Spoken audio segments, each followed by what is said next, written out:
ദൂരെ ദൂരെ കടുകുപൂത്ത മഞ്ഞപ്പാടങ്ങൾ, ആപ്പിൾ പൂക്കൾ, മഞ്ഞുമലകൾ. ഈ ഭൂമിയിൽ ഒരു പാരഡൈസ്, ഒരു സ്വർഗമുണ്ടെങ്കിൽ അത് ഈ താഴ്വാരമാണ് എന്ന് നമ്മൾ പറഞ്ഞു പഠിച്ചൊരു സ്ഥലത്താണ്. മനുഷ്യരക്തത്തിന് നടുവിൽ ഒരു പെൺകുട്ടി അനാഥം എന്ന വാക്കിന്റെ പ്രതീകം കണക്കെ പ്രിയപ്പെട്ടവർ ചാരെ മൗനമായിരിക്കുന്ന ഒരു ചിത്രം ഒരിക്കൽ കൂടി ഒന്ന് കാണാനാവില്ല. ആ നിശബ്ദ വേദനയ്ക്ക് എന്തൊരാഴമാണ്. ആ കൈകളിൽ കിടക്കുന്ന ചുവന്ന കുപ്പിവളകൾ മിണ്ടാതെ പറയുന്നുണ്ട്, 6 നാൾ മാത്രം നീണ്ടൊരു മധുവിധ മധുരം.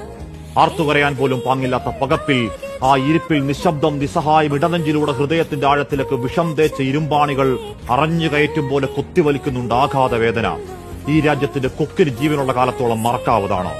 വൈധവ്യങ്ങൾ, പുത്രദുഃഖങ്ങൾ, അനാഥരായ മക്കൾ, ആ 29 പേരുടെ ജീവത്യാഗത്തിന് കാരണക്കാരായ ചെകുത്താന്റെ മക്കൾക്ക് സ്വപ്നത്തിൽ പോലും മാപ്പ് എന്ന വാക്ക് മിണ്ടാവതാണോ, പൊറുക്കാവതാണോ?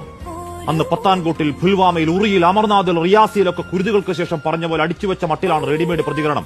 ഞങ്ങൾക്ക് പങ്കില്ല എന്നാണ് പാകിസ്ഥാന്റെ പറച്ചിൽ. വെറും വ്യാജ വർത്താനം. എന്നിട്ടൊരു അലങ്കാരം പോലെ അയൽ രാജ്യത്തിന് അനുശോചനം. ആർക്ക് വേണമടോ കൊണ്ടുപോയി പുഴുങ്ങി തിന്ന്. നിങ്ങളുടെ ആത്മാർത്ഥതയില്ലാത്ത വെറും വാക്ക് മിസ്റ്റർ ഷഹബാസ് ഷരീഫ് അഥവാ രാജ്യത്തിന്റെ പ്രധാനമന്ത്രി.